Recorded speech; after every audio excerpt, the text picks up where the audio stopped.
Assalamualaikum warahmatullahi wabarakatuh. Jumpa lagi kita berjumpa dengan saya Arif Rautomo atau Arif RH dalam rekaman video iseng Reborn.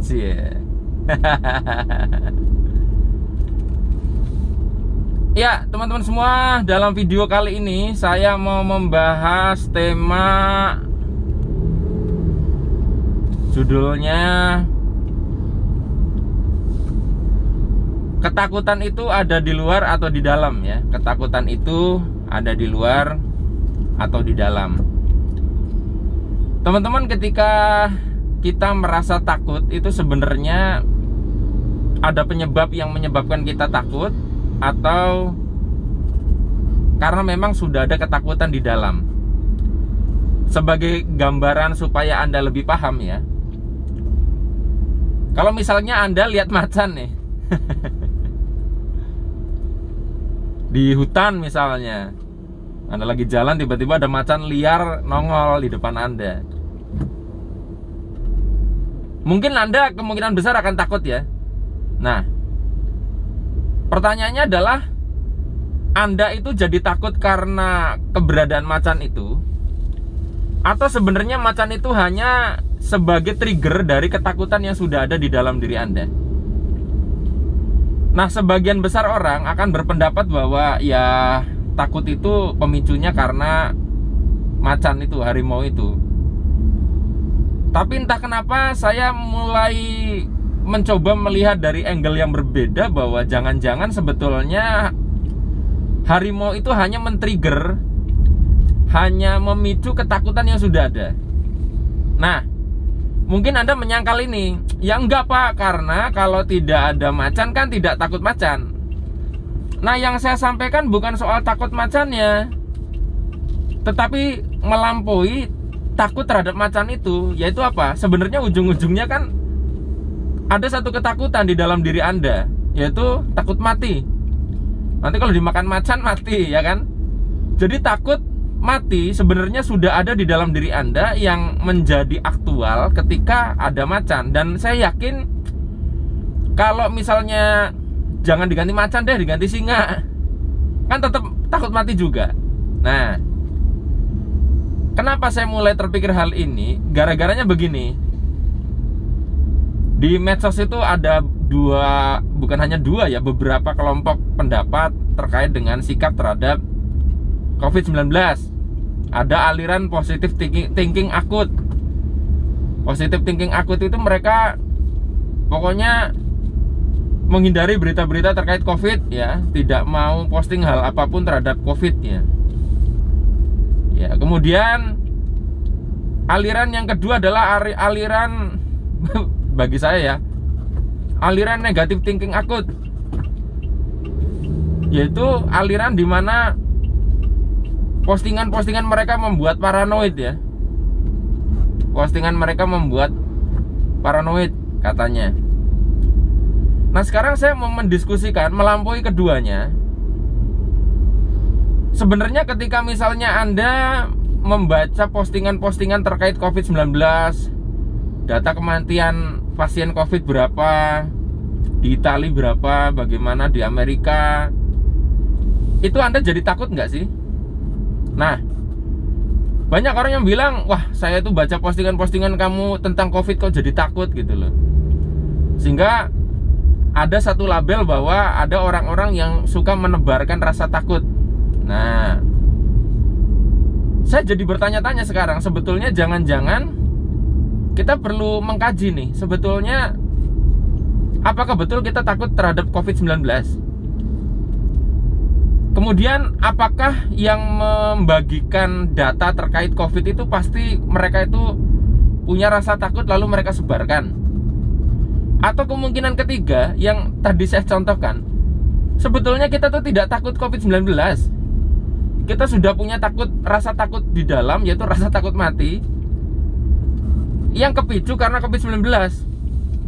Kalau misalnya wabahnya diganti deh, wabah Black Death yang pernah menewaskan sepertiga populasi Eropa beberapa ratus tahun yang lalu, buktinya Anda tetap takut kan? Berarti bukan masalah COVID-19, tapi kita juga takut hal yang lain yang memicu yang sama, misalnya kematian.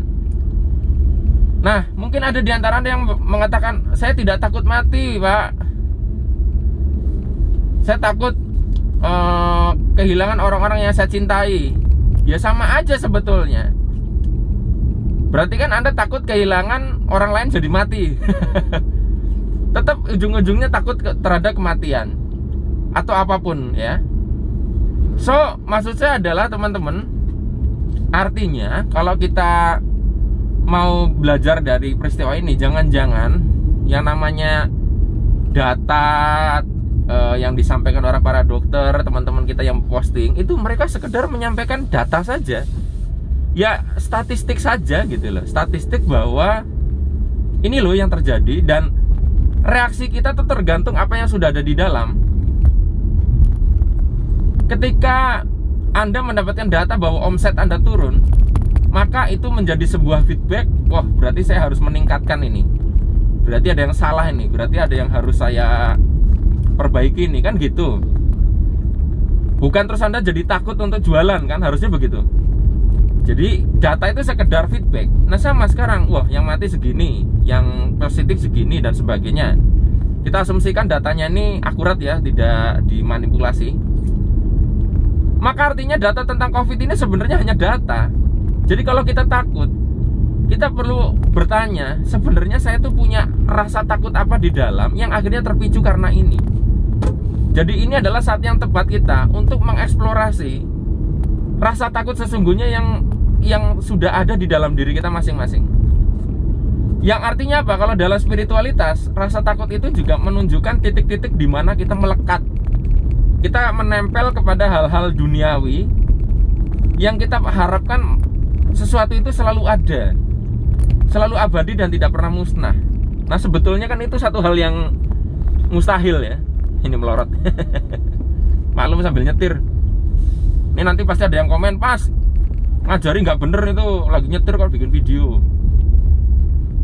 Nah ini tak sempat-sempatin bikin video ya. Nah ini sekarangnya saya mau servis mobil, sudah dikontak sama dealer Wuling untuk servis per 3 bulan ya. Bukan per 3 bulan, periode 5.000 km atau 3 bulan. Cuman kilometer saya masih kecil ini. Balik lagi ke topik. Nah, jadi teman-teman semua, kalau saya justru sekarang ini tidak menghindari data. Jadi kalau ada data tentang COVID nggak saya hindari. Nah, banyak orang itu positive thinking itu sebenarnya bukan nggak takut ya, tapi mereka itu lari dari kenyataan. Mereka menghindari hal-hal yang men-trigger rasa takut yang sebenarnya udah ada di dalam. Ya begitu juga sebenarnya sebaliknya, ada juga yang mereka itu ke-trigger, punya rasa takut, lalu membagikan rasa takut mereka di medsos. Jadi kayak, gue takut yuk, temenin gue, jangan takut sendirian. Seperti kita sama-sama takut terus yuk bareng-bareng ke kamar mandi gitu loh. Nah teman-teman, saya memilih sikap dalam hal ini ya, terkait dengan COVID-19. Sorry, ini sambil tak benerin. Maklum cuman pakai stand kayak gini doang sih. Jadi sikap saya terkait COVID-19 ya, saya memilih untuk realistis ya, dan menganggap data tetaplah data, sambil saya belajar untuk mengamati apa sesungguhnya yang sudah menjadi rasa takut saya yang ada di dalam. Sebuah koreksi buat saya berarti, oh saya bagian ini melekat, bagian ini melekat, bagian ini melekat, kayak gitu. Rasa takut mati tidak salah juga, tetapi ketika kita terlalu takut mati, maka itu sebuah bahaya menurut saya, karena kematian itu mau ditakuti mau tidak dia akan tetap datang, mau siap mau tidak dia tetap akan hadir. Jadi buat apa takut berlebihan kalau memang tetap aja bisa datang. Boleh dibilang sih kalau pendapat saya, rasa takut terhadap kematian itu rasa takut yang sia-sia. Dalam artian ya kita takuti pun tidak membuat kematian tidak datang. Kalau seandainya rasa takut mati itu bisa menghalangi kematian, saya pertahankan rasa takut. Tapi nyatanya yo takut nggak takut sih, siap nggak siap tetap bisa mati aja ya. Ya sudah, kita sikapi bagaimana baiknya. Ya, mungkin ini settingan video terjelek di video saya ya. Walaupun juga bisa saya memamerkan kemampuan menyetir sambil ngomong begini, sambil nyetir itu nggak gampang ya. Karena kalau tidak, topiknya tidak berada di bawah sadar betul, ngomong gini sambil nyetir berantakan ngomongnya. Ini aja berantakan sebenarnya. Baik teman-teman semua, hanya ini yang bisa saya bagikan dalam kesempatan kali ini. Mudah-mudahan bermanfaat. Sampai ketemu lagi dalam rekaman video iseng reborn yang selanjutnya. Saya akhiri, billahi taufik wal hidayah. Wassalamualaikum warahmatullahi wabarakatuh. See you.